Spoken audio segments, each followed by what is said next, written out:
That's right, folks. It's another late night and time for another reach into the Just Giggle It grab bag. And tonight we're pulling out the best acting class. That's right, folks. It's the final fan-requested episode, and it's the episode that ties directly into watching you. So Season 2 is tying into Season 3, Dragon. My God, we are like Better Call Saul in this shit, aren't we? Albuquerque proud, yeah. all right. But before we dive into the fan-requested best acting class, Dragon, let's take a moment to talk about Cat Lover, because we've gotten a few illuminating facts on Cat Lover from last week that we need to go over. Yes, folks, somehow, I don't know how we missed these delightful facts we were graciously provided. We missed them, and Cat Lover was one of the best ones that we've gotten this season, and we'd be remiss if we didn't share some of the illuminating facts that were shared with us by the requester in the first place, Joshua Thomas, who also requested this episode. So we gotta do the people who watch these right. So we gotta kind of share a little, not every fact, because some of them we're gonna use down the line, just kind of for some other stuff when we get to some videos down in the future. But here's a few that really stuck out to me. I feel that are worth kind of sharing here. It's going to cover our tracks on Cat Lover. All right, let's see. First and foremost, apparently this. And of course, you can find these on the community page in case you just want to kind of read them for yourselves, folks, just kind of for redundancy. Here we go. Cat Lover was the most expensive production made by Just Giggle It until Harley Quinn the Joker versus the Real World, which, folks, just mentioning real quick, Harley Quinn the Joker versus the Real World, you should watch episode 5. Description, folks. Go ahead and watch it. Episode 5. Episode 5. Episode 5, The Next Generation. It's really great. Harley Quinn Joker, Episode 5, Next Generation. We've been singing the praises. Folks, if you're not watching this show, change that. Watch it. Be amazed by it. Go back and watch the rest, but importantly, watch 5. Folks, where the views are climbing up. When we get to 1 million, we get more episodes, and how wonderful would that be? They got plans for more episodes. They got scripts for more episodes. From what they've confirmed, they are working on episode 6, and soon it'll be in the can and at the ready, and just waiting to be seen by millions and millions of fans. It'll be great. So just take part in that. The destiny is in your hands. You want more episodes, you're going to be clamoring. I don't want to Tiki, I'm going to be going nuts, like I presume Joshua Thomas will, if you see more and more comments piling up saying, more Harley Quinn than Joker. Where's the rest of it? Where's the rest? Yep. And again, folks. Also, just on a related note, why isn't the same girl playing Harley Quinn? Folks, it's not a state secret, okay? She's doing other stuff. Everyone's doing fine. It's great, all right? Brianna Oppenheimer. Older Boys is an excellent replacement, and she's doing stuff with the character that the previous actress couldn't have done. Yeah, see, they're both great takes on Harley Quinn. Older Boys is like a lot more cartoony and animated. Dubois, it's Dubois. I'm sorry. I only say that because she actually corrected us on that. You're right. You're absolutely right, Dragon. Yeah. Anyway, so again, folks, I mean, again, do you want to know if that Harley's going to be any good? Well, there's 2 surefire ways to find out. 1, watch episode 5, and 2, watch episode 5 several more times to get it to 1 million, so we get more episodes to judge her performance accurately. I mean, I just love, Dragon, again, just kind of going on a fanboy rant about episode 5 really quick. I just love, I can't get over the fact that, like, they set it up. Like, they took the time to establish the new actress, and they did it right, man. They did it in a classy way. Absolutely. Again, we have this wonderful... Like, folks are just going to tease it up a little bit here. They kind of address it right out the gate. And again, you want to see how they do it, how hilariously and cleverly they do it. Watch the episode. They do it right out the gate, and they just kind of roll with it. And again, it's a fun, different take on Harley than we had with Oppenheimer. Oppenheimer's kind of the classic kind of Arlene Sorkin-esque Harley Quinn we all kind of know and love, but this Harley, while still remaining true to that, is I would say Dubois is more the like off the page, like cartoony Harley. That's the thing, cartoony and a little bit Tara Strong influence. Like my equation, which I found out I was kind of wrong about. Again, I highly doubt that she's actually drawing influence for this, but I've just been theorizing this, and I keep saying that her Harley Quinn's like Tara Strong mixed with Alice from the Honeymooners. That's kind of like my summation of the performance. I think it's kind of a good thing, because you kind of have Judy Holliday mixed in with Arlene Sorkin's take on Harley Quinn, which is kind of what Oppenheimer's doing. So you have sort of a great pedigree that Harley Quinn comes from, and just kind of tone with that character. So the point is, folks, episode 5 is great. Watch it, warrant it, make your own judgment on it. But again, watch it, and get more and more and more up there. We get to 1 million, which again, folks, it's climbing, but not fast enough. At this rate, it'll be next year by the time we get more Harley Quinn, the Joker. And, we might be able to shave some time off that, but we won't know until we get those views up, All right. Back to present day. Let's set up the episode we're actually talking about because it deserves a bit of setup. I'm sorry, real quick, dude, because we got sidetracked with the Harley Quinn thing. Real quick, a few other cat lover facts, real quick. Oh yeah. Oh my God, I'm sorry, I completely forgot about the cat lover facts. Yes, go ahead by all means. Okay, so cat lover is the most CGI heavy video that Just Giggle has done. Hence the whole Poncio as a giant, basically Poncio as this little cat. Effect. Of course, Poncio, he's made up. He spent 6 hours in makeup to become Mittens the cat, and of course he's familiar with the makeup work from something like the Disney Prince's Disney Princess. You want to be called a beast? Disney Princess in real life. Want people to go around calling you beast every day. The process he's familiar with, and my God, as Deke and I kind of glowed about with Cat Lover and the best makeup job you've seen from Just Giggle with him in that cat makeup. So it's 6 hours well spent. And what they did is, so again, there's a lot of CG to kind of get his head, because as we saw the kind of the subscribe tag of that video, he's surrounded by green screens. Therefore, they kind of CG his separated kind of made up head onto this actual kind of, I believe the breed of cat is called a Maine Coon.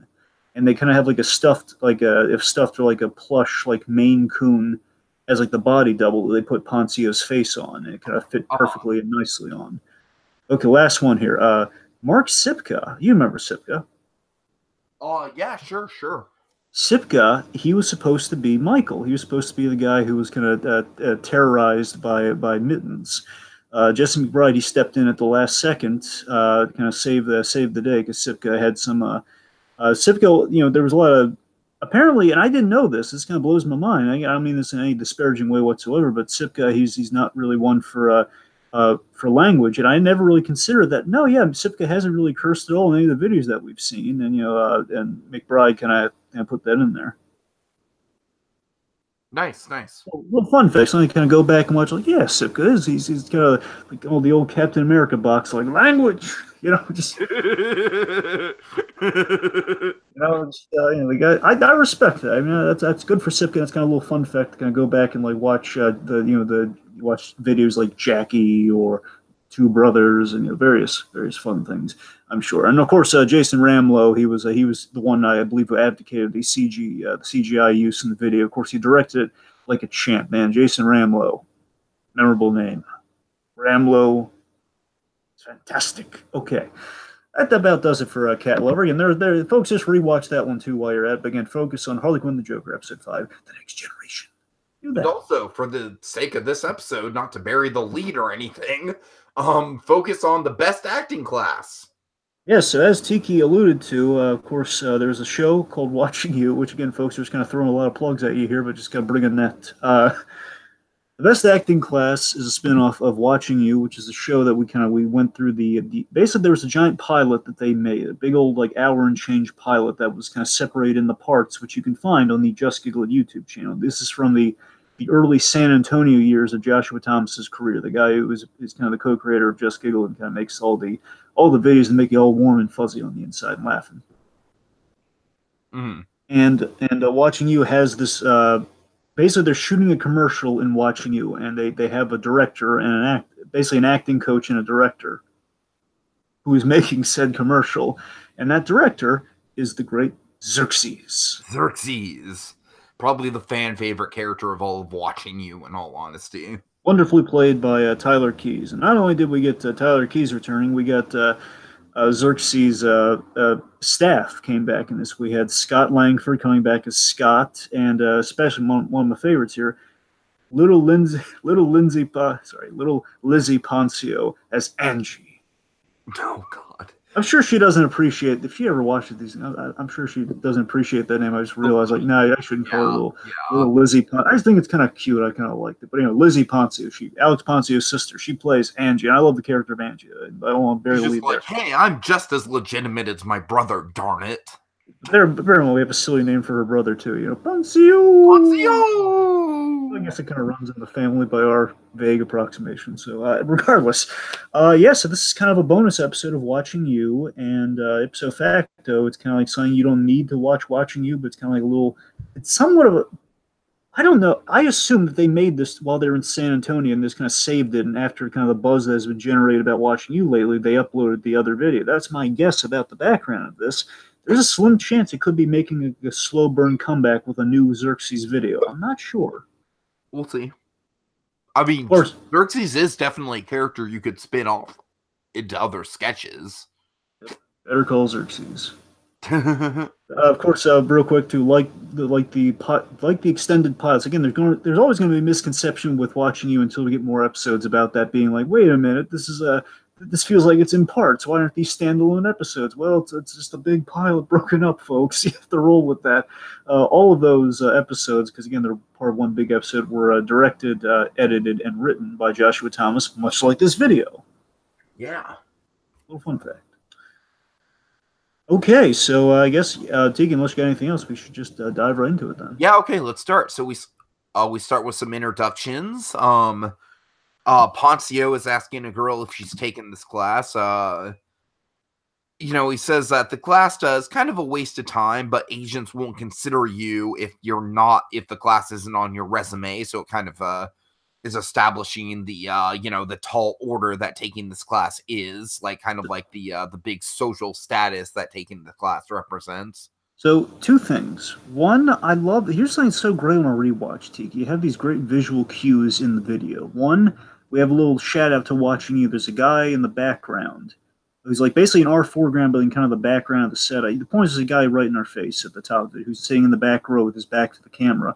And he's wearing a Watching You shirt that advertises Watching You in the web series. Sure, yeah. That was really clever. That's like, oh man, it's like a cool. It's essentially JustGiggleIt's Pizza Planet truck. It is, and I love that. It basically feels so much like a Pizza Planet truck Easter egg, but again, like, it's not. Right. I'd be great if we could like go back because they do have Easter eggs in their videos sometimes, but let's see. Also, and here's a little detail that really got me. I really love this. That, of course, we start with like day one, and the acting class starts, and there's a day two, and you're wondering why aren't there any more days? And the very great reason is if you notice on the background of like behind Xerxes and everybody sitting in the front row, there are these little post-its, these little flyers that are tagged on the background that say two-day acting classes, which of course we have some plot kind of built into the set design, which I really liked. You know what? That's a really good catch, Dragon, because I totally missed that. Yeah, it's really neat. So that's why we have like the day one, day two thing. We were seeing like the start of the class. Yeah, it's like a 2-day, like a weekend course, if anything. Maybe probably not a weekend. I don't know. It's like 2 days. No, it would make sense if it was a weekend course. That would logically make sense. I mean, that'd be how you get. It's an eye-catching way to do it. It's like, hey, what do you do this weekend? Acting. So yeah, I love how we build up Xerxes with this conversation. We build it up, and basically we kind of, and I'm going to mention, I meant to bring this up with Tiki off air, but I'm going to bring it up to him now here, just to kind of celebrate a recent Emmy victory. Henry Winkler won an Emmy, I believe his first Emmy, for Barry, his role of John Cusack. Nice. For his role of acting teacher John Custinow in Barry, and he won it. Like I'm 2 episodes behind on Barry, but this definitely gives me reason to like want to go back and watch those last 2 episodes. Yeah, he won the supporting Emmy in a comedy. Dude, I am so happy for him. That's awesome. And Henry Winkler is a national treasure, and he deserves an Emmy. God damn it. And Tiki and I, as we mentioned before, we are huge. Well, we're fans of Barry. I'm a bigger fan. Tiki still needs to finish it, but he's going to love it when he gets to it. I'm a fan. I'm just behind. I just know he's going to be good. Don't get me wrong. I know he's going to be frothing at the mouth for more Barry when he gets to the end of Barry. I know that much. But the point is, yes, it's kind of a great show. And of course, with Just Giggle It, we've had various videos of Just Giggle. They're always about kind of the actor's experience in Hollywood, of course, and Harley Quinn, the Joker. We have Addison, and we've had other videos about the actor's process, like the actor's experience. And so I just love that we're kind of seeing it from the acting teacher's point of view with Xerxes, and we kind of build him up like a John Custinow figure at the top. You're like, okay, this guy's got a reputation in Hollywood. If you haven't auditioned with, basically, if you haven't trained with him. You might not, agents won't pay attention to you. Mm-hmm. All right, so yes, so Kyle again, Poncio are veteran here. Basically, Poncio has taken this class before, and it seems to me he has never passed the class before. Most likely, he's walked out in anger at the class, and we'll find out why.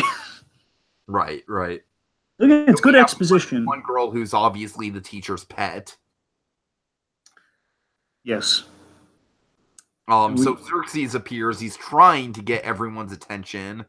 Attention, everyone! Attention! Attention! And then the girl yells, like the teacher's pet yells, "Hey, shut up!" Well, Tiki, no, it's not. It's not the teacher's pet. That's Angie. That's his assistant. That's Lizzie Poncio. Oh, my bad. Assistant teacher's pet. I assume she was a teacher's pet in this climate. Well, no. But no, my bad. Okay, yeah, assistant definitely makes sense, or teacher's assistant, maybe. And I love teacher's assistant, absolutely. And I love that's the continuity of watching because she's his right hand, like assistant and everything. Gotcha. And she's so wonderful, and I love that we kept that. Again, I love when we bring Angie back. Hey, shut up! And we have this bit. Tiki, this visual cracks me up so much, and I can only explain it with the sound. We have this gag here where sorry, this is going to be ridiculous, so bear with me. She says, "Hey, off the phone," and the girl on the phone, she puts her phone away, and Poncio behind this girl gives this hilarious boyish expression. Or basically with a hand motion, like covers his mouth, and it's like covers like the small of his mouth, and it's like basically hilarious. Poncio is just a master of like these small little acting choices that just go such a long way. It's like the best way I could describe how it feels, how funny it feels, and just kind of the sound that registers in your mind is like whoop. It's like that sort of sound, like what that's the motion that he's making, like whoop. Because it's just a hilarious little visual. Just Poncio's perfect comedic timing and physical comedy. Okay, so Xerxes starts in. He's basically just like, "You are my baby boy Peep, and I am your sheep." Reverse it, Tiki. "You are my sheep, and I am your baby boy Peep." Yes. And basically we have this guy right off the bat. His name is Xerxes. Xerxes, more to like Jerxes. Like Jerktees. Oh, we have a funny guy over there. Well, ha ha ha. Get out of my class. I'm sorry? Are you stupid? Get out of my class. You heard me. And by the way, no refunds. Where he calls him Sloth from the Goonies. Like Sloth from the Goonies. Yeah. I gotta say, I have had teachers like this, and they can be both the most awesome and most infuriating teachers you've ever had in the same breath. I swear to God, these teachers are enigmatic. I just love that we have kind of this pedantic, very basically he's kind of the vaguely Tommy Wiseau-esque of an acting teacher, especially later on. I think his reference and everything, like he's built his career on like a Wiseau learning experience. And I think that really registers, like everything that he knows, like something that he teaches the class like Tommy Wiseau would teach an acting class. Mm-hmm. It's the best way I can put it. But again, he acts like he knows the answers to everything. Like he knows exactly what he's doing, exactly what he's talking about. Like he's done this hundreds of times before because he knows what he's doing, and not the fact that he just held like a little acting class. So of course we set up that. I believe here's the thing. I assume it's Scott, the same Scott, like the same grip guy. There was like a grip, like a big kind of a guy on set, like manning the boom mic, if not the camera. In watching you, and I know Scott Langford was involved in that production, so I'm connecting dots here, assuming it's the same Scott. But Scott Langford, he's the muscle, so he bounces the guy out of the room like a bouncer. He's like, Scott, right, yeah. Scott basically throws the guy, and then of course the whole like, oh no, no refunds. All right, and of course the idea is he has kind of this androgynous. Oh, by the way, never stop working. Never stop working. Has to buy back the class before he has more scare them all off. So yeah, with Xerxes, we always say Tyler Keys. The way he plays Xerxes is the way I've described it, it's like Franz from Father of the Bride, you know.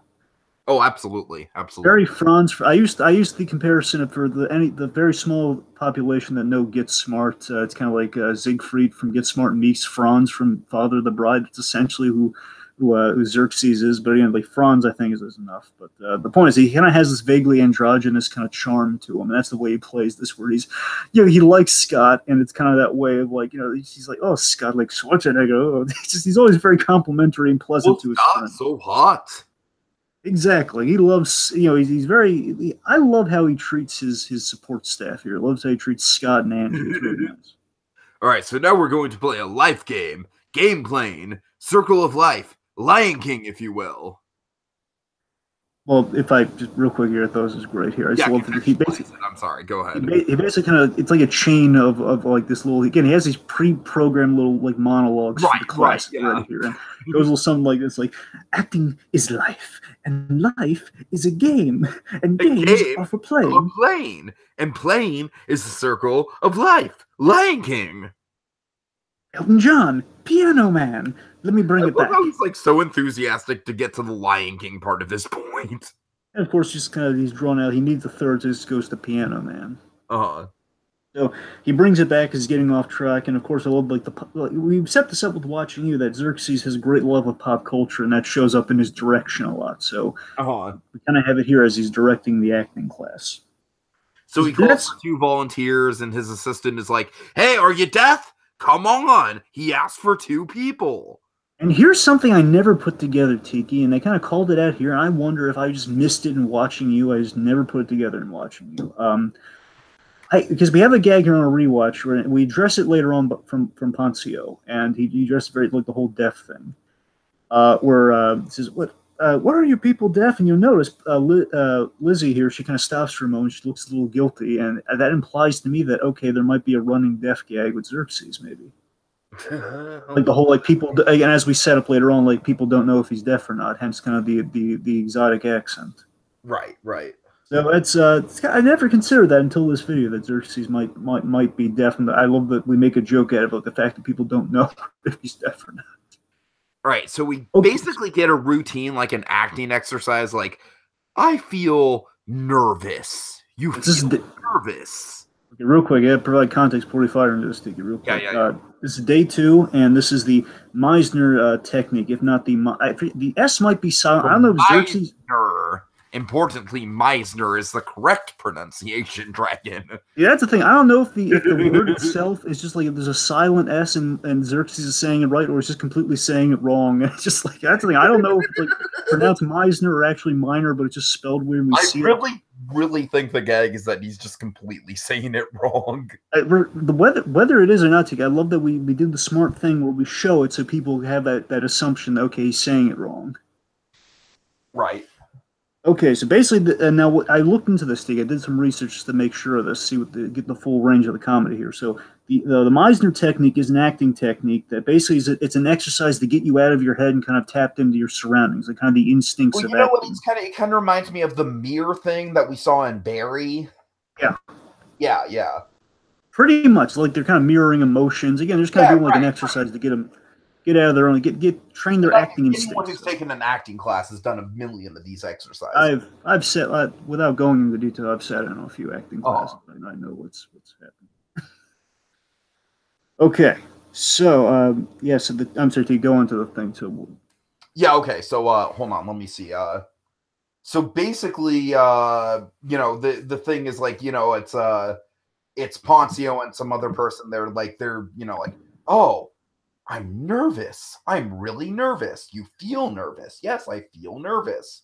And Xerxes is essentially ripping them to shreds about their performance. Well, it's not Poncio, but there are 2 students in the front of the class. It's a big moment when we call them up. That's the only reason I stress that because But yes, these 2 students basically they're kind of bombing, and Xerxes is kind of calling them out on it. And then we get the minors gag, which is just all over the place, like, oh, I beat up all the minors. I love having the minors inside of me. Oh, it was just wonderful having the minors. And then the guy in class questions him like, wait, is he talking minors? Like kids? What is he saying, man? I love the fact that Xerxes does not at any point in this explain what the Meisner technique really is. Yeah, he's talking up like he's selling it like he's selling the crap out of it. He's completely oblivious to the fact that what he's saying is horrific. Like, taken out of context, just like the stuff he's saying is horrific. Yeah. So, and then basically saying we all want the same thing here, to be famous, and then this leads to a question. Oh, Nancy, apparently, Nancy says she doesn't want to be famous. Acting is just her passion. Well, then you shall never be famous, Nancy. and I love like the sunglasses gag, where it's like sunglasses kind of fall down on cue by happy accident. This is it's kind of funny. It's like it's kind of him building at its finest, Dragon. That's how I describe this sketch. It's like it's 10 minutes of great character building. It is. I kind of like Xerxes is kind of channeling his inner. Again, it's like again. I don't mean just to keep going back to the easy joke of the why so-ness, but it's just kind of the sunglasses, like why so, or like he's like what if why so work as sunglasses like Downey Jr. does? Like what if he tried that? You know, Downey Jr. loves his sunglasses. Oh man. Let's see. So also they have the whole like the name correction. It's not Socrates. It's Xerxes. Xerxes. All right, so then now we have the bit where he calls out Kyle. Here we go, folks. So welcome, Kyle. Welcome back, and this is Poncio, right? Yes, this is Poncio. Yeah. And Kyle's just like, yeah. The only reason I'm back is that my agent would drop me if I didn't take this class. He didn't pass the class. That's important because again, he's taken this class before. If he passes it, that's what's going to last. My methods are proven. You know, James Franco, Ryan Gosling, Jennifer Lawrence. Now let me ask you something. You hear Hunger Games, you think. Then Tommy played by Joshua Thomas, and this cracks me because Tiki. Here's the thing, all right? I don't want to get too into this. Tiki, especially with the end with Tommy here. I got to set this up here. Tommy, there's always that one guy in the acting class like Tommy. Always that one guy. Do you think it's intentional that they named him Tommy? Tiki, I really want to think so. I really do, but I don't. Like the worst acting student in the history of acting students. I'd like to think. Plus, again, we mentioned James Franco, but you got to bear in mind this is way before that was even in the works, though. Franco. Well, here's the thing. Here's the thing. If it was with the mention of Franco, I wonder if this was again, if they did this like to retroactively kind of get more buzz about watching you, like a backdoor pilot to more watching you or something. If this was made recently, it could be very intentional, like a Disaster Artist reference. But again, I'm thinking this is just archival. I really do. I mean, I don't know. Okay, kind of like with that happy accident philosophy we've been going off of recently. Sure, happy accident by all means. All right. And of course, it's the end. Tommy, what I mean by Tommy is there's always that one overeager, kind of show-offy, overachiever guy in the acting class. He's the guy who thinks basically the guy who's like, yeah, I want to, like, it's that guy like, come on, man, just do the thing. Just don't make a big fuss about it. Just go up and do it. So, Tommy, he's says Katniss, and Tommy, I'm going to light you on fire. There are a lot of hilarious alternates we're going to highlight at the end with that, by the way. So then he poses the question to Angie. You, Xerxes. Oh, isn't she adorable? Yes, my methods. Minor. So now I can verify this though. I can verify this. If this is not, I'm going to be shocked. They have to be referencing the room here because Kyle is called up, and as Kyle is called up, Xerxes calls him babyface. Yes, the babyface of it all. I definitely caught that. Yeah, that has to be either that or they're referencing the Disaster Artist book. It's either the book or it's the movie. It's the book or it's a Room or possibly the movie, again, depending when the happy accident or no. But that at least is a Room reference. Okay, so then essentially what they're doing up here is he's asking this rhetorical question of acting is reacting. Have you ever heard that? It says yes, and I agree with it. This is a rhetorical question, Kyle. Mm-hmm. So I love the music that kind of gets cued in throughout. They have some good music choices throughout this, going to emphasize the comedy, and they take the music out at just the right moment too, when we have like the big kind of Emmy moment. Mm-hmm. So it says acting is not he basically says like nonsensical stuff. Your acting is not reacting. Reacting is acting, which again I'm pretty sure is just nonsense. And then he asks his assistant to get some paper towels for the class because he blew his acting load all over the class. And there's some Joshua Thomas. I gotta think it's improv. I love how the assistant is like genuinely like passing out the paper towels, like it's not a rhetorical thing. It's like, all right, here's the paper towels for the blown acting load. Joshua Thomas you can see he doesn't know what to do with the paper towels. He's kind of like dabbing around his legs, just like it's like, okay, well, he's like blue our loads or something. Like, I don't know. So basically, as that's happening, let's see. Basically, they're giving some sides. Like, here you go. Here's some sides. Let's do some sides with me, Kyle. Basically, he's giving Kyle sides to a scene here. I'm trying to make sure I don't miss the big line here. So these. So basically, they're playing. He wants Kyle to play off the reactions. It's a very reactionary scene. You want to play off the reactions of a scene here. These very silly sides from Dude, Where's My... How would you feel if I got a tattoo? So there's a lot of skepticism here from Poncio here, where I'm sorry, Angie, she like shouts, "Your sides, Kyle! Read the sides, Kyle!" And then we have this perfect line from Xerxes, which I really want to know if it's improv or if it's written, because it sounds like Joshua Thomas wrote this line here, where Xerxes hilariously, one of the best lines in the whole thing here, where he says, "Easy, my little Pikachu. I haven't thrown the Pokeball yet." Oh, God. Perfect. That has to be Joshua Thomas writing a Pokemon joke. It has to. I don't have a dad. It's got to be a callback. I have a dad. Okay, so Kyle reads, says, "Read the sides, Kyle. They're your friend."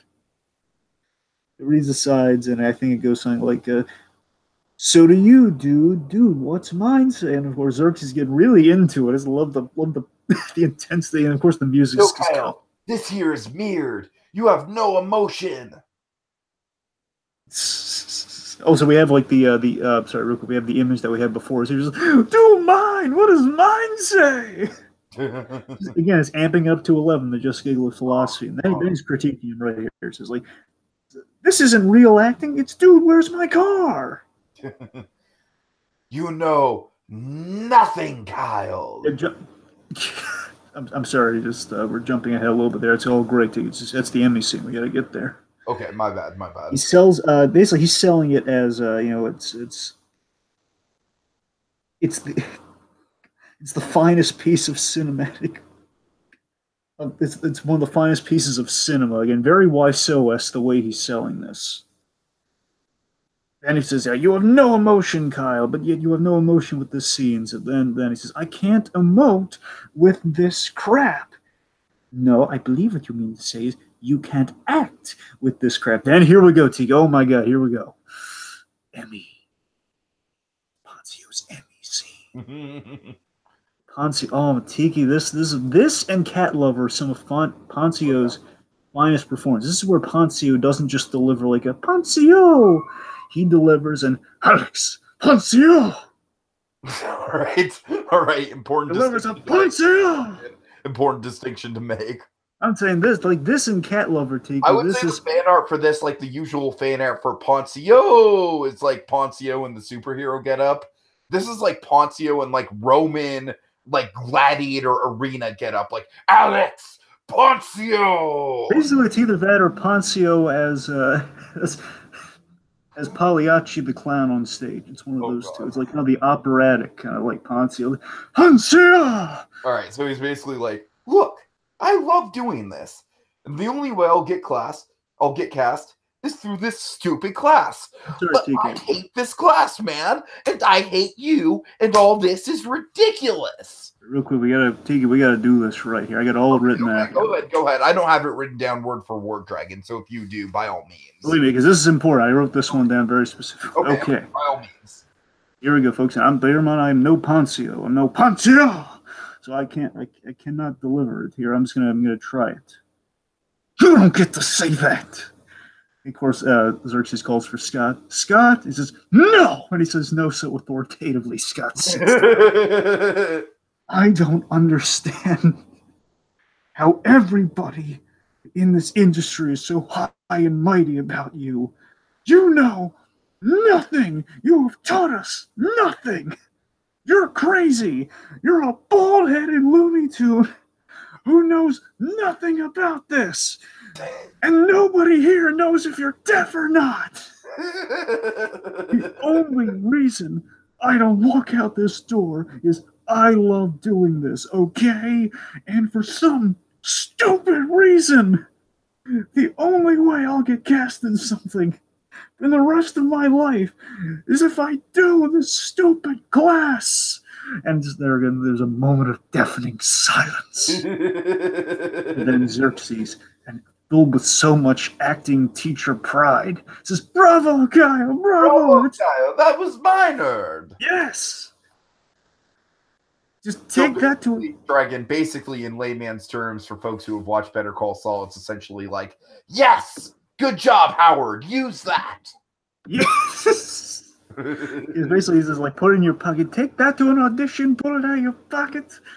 Take that to your audition. You pull minor out of your pocket. So Angie says, "Okay, Angie," and of course he yells, "Angie!" And of course Angie's like right next to him, and she's like, "Don't make me yell like that, Angie. That's your job." Then he compliments her, and I love how he compliments her. He says, "Your hair is muy bueno today. Look at it." Muy bueno. That's so nice. I love it. I love how we use Angie. I love that relationship there. It's great. Again, building character, folks. So then Angie's telling what's on the docket next. Oh, Tommy has a soap opera audition that he'd like to read. And then we get this very... So Xerxes is very negative to Tommy. It's like he's normal to his Garfield, if you will. It's very much how he treats. He's just... All I have written down, Dragon, is a garbage fire of a human being. That's right. That's hilarious. But I know he has others. So do you have any other insults? Those are at the end, though. Those are at the end. But yeah.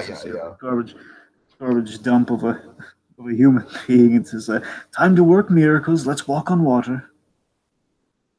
So Tommy begins with basically just like kind of like these two grunt sounds, essentially, and basically as he starts, it's like that's like the note he opens with. Just please stop. Just I'd rather shoot myself in the face. Shooting myself in the face would be better than this. And then we have these hilarious Xerxes alts, and just to read a few of them here, we have like all these various Tommy insults. "Oh, Tommy, whenever you speak, it's like a vasectomy every time I hear him speak." I really like that line. I thought it was hilarious. "Tommy, you're the worst. You're worse than Hitler." Then lastly, "Tommy, if there was one person I could stab in the heart, it might be him." Just so that's all hilarious. And any one of those would have worked, but I mean, you can only so you had to pick the best one, I guess. All right. That's it. Okay, so folks, that will do it for our fan request season. Our fan request season has officially come to an end. That shouldn't stop you in general if it's like saying what you like us to see down the line. We definitely be happy. Basically speaking, like if anyone requests anything, we'll probably do it the next week. Sure, but it's kind of less drama and majesty. The majesty and the drama is kind of taken out of it after this point, though. It's like this is all like, oh, fan request. Now it's just, hey, fan request. Right. So again, we'll do our level best. There's still plenty of Just Giggle It sketches we have not covered. And I'd say at this point, we'll probably tackle one a week for the time being. Just kind of handpick them for now on, unless we get fan requests in the future. Right. Okay, any final thoughts on this one? Any final thoughts on the best acting class? Well, sure. And also after that, we should kind of give like a final shout out for all the people that have them all written down here. Basically, the videos that we after that. Okay, so my final thoughts for this very simple. I think it's a great companion piece to Watching You, but at the same time, it develops the world of Watching You and is a solid standalone that helps Xerxes grow as his own character. So again, like there's nothing bad that comes from this. Like one, it's like it's an eccentric character you know nothing about, who you're learning about, or it's like, okay, this guy, I know him in for a good time, and I was guaranteed that good time, and that experience was fulfilled. So basically, it's very fulfilling, and it's very funny, and I wish I could place like if it was made before, like during Watching You or after Watching. It's the one thing I wish I knew. But I mean, yeah, I love this one. It's great.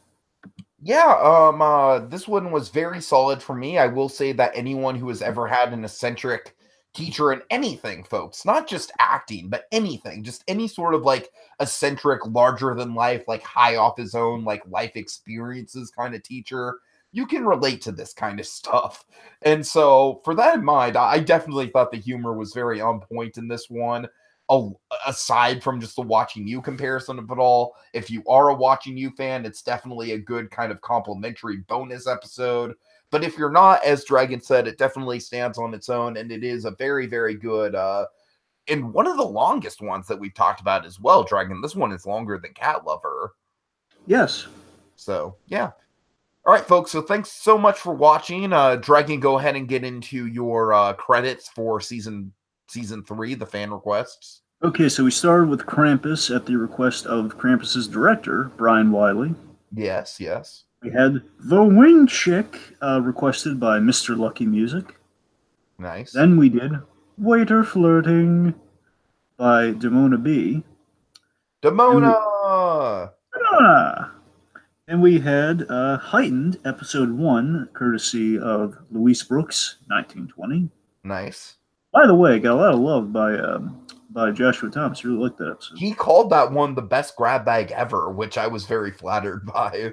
He really enjoyed that one. Yeah, that was a good episode too. So so let's see. Also, following that, we had Monopoly Breakup, one of the most recent of the Just Giggle It videos, by the way.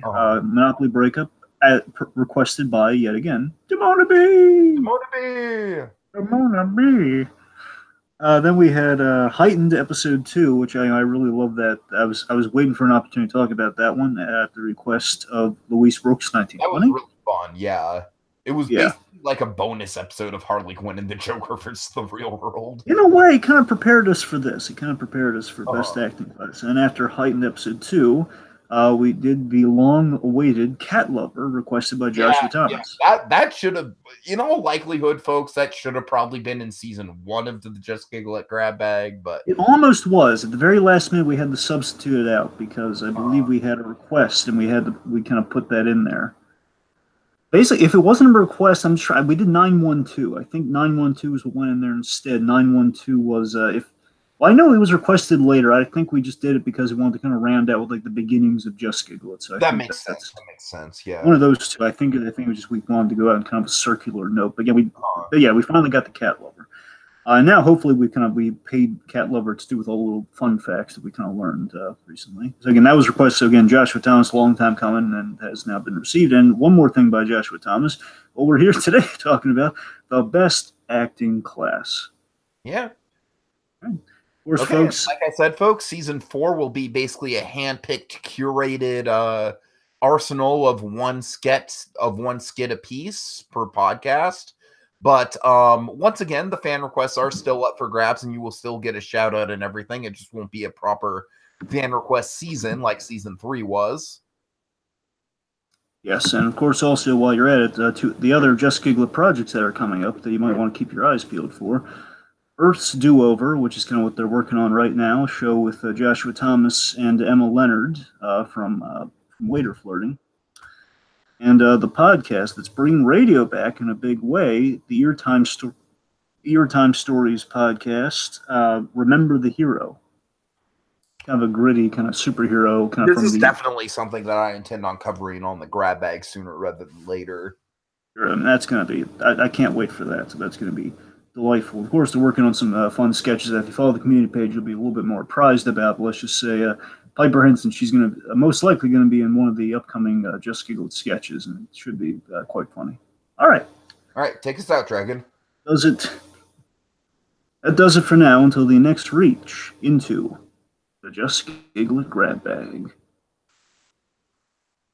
Alexander Pansia!